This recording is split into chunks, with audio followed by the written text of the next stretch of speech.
Welcome back to Crisco's Corner, unfiltered commentary, not your truth, the real truth. And as always, thank you for your support.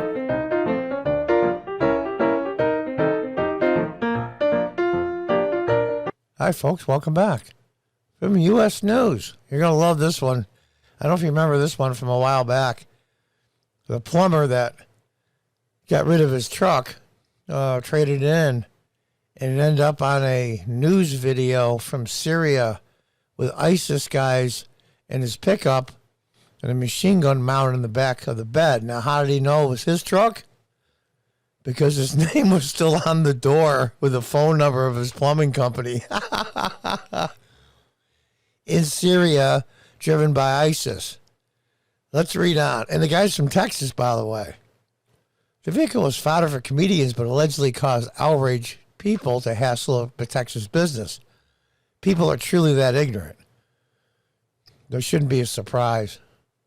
The Texas plumber, whose old work truck was acquired by Syrian jihadists who mounted it with a large gun, has settled a lawsuit against the car dealership that resold the vehicle without removing a decal bearing the company's name and phone number.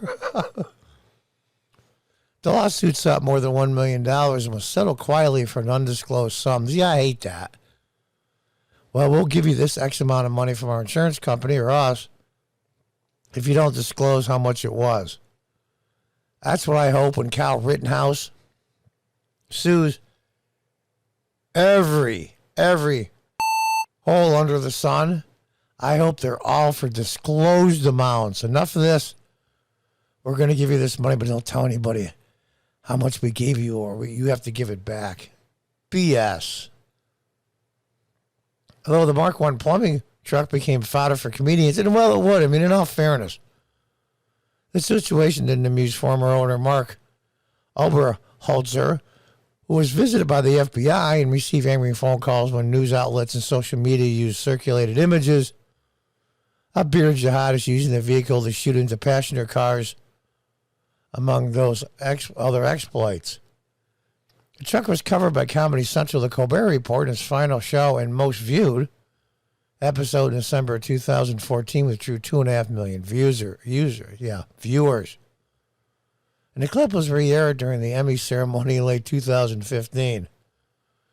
Mark I plumbing truck makes another appearance. Original owner must feels coincidental or regret. And there they are, jihadists, ISIS members in Syria with Mark I plumbing and his phone numbers on the side of the door. Now, why are the people he sold the truck to responsible? Well, you're going to see.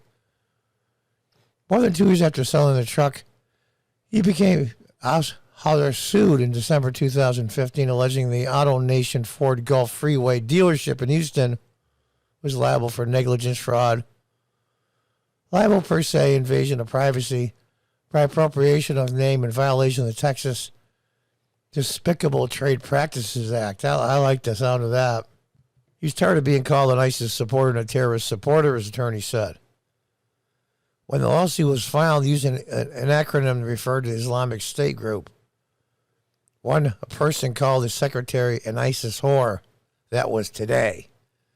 Now, the plumber said a salesman told him to stop removing the decal when he sold the 2005 Ford F-250 in October 2013, as the company would do it. The truck was resold, according to the lawsuit, was shipped to Turkey in December 2013 before arriving in Syria, where rebels backed by U.S. and Turkey intermingle with more radical groups. Now, that's the question. How did it end up from the dealership in Houston to Turkey to Syria? There's a whole lot of distance in between.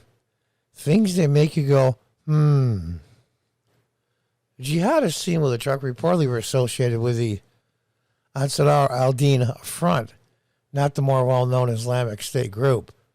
It's unclear if rebels still use the truck. One recent video purporting to show the group in Aleppo province features fighters using pickup trucks, but not one bearing the Mark I plumbing logo. Sorry, I'm just laughing. The settlement was filed quietly and approved by a judge in October.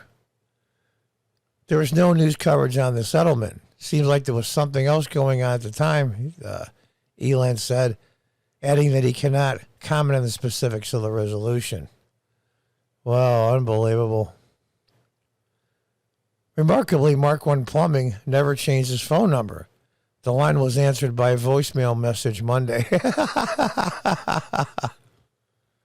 And in all fairness, I probably wouldn't either. I had a business for over 20 years. But the story, behind the story, or the real story, I should say, is how are these vehicles ending up coming from the United States and ending up with ISIS terrorists? That's really the question.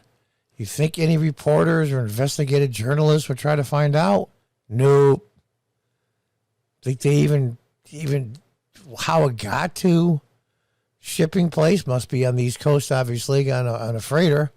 How did it get on there? They going to find out? Nope.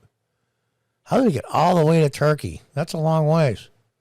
And how did it get from Turkey, who's supposedly a NATO U.S. ally, what a joke, to ISIS hands in Syria? Anybody going to investigate it? Nope.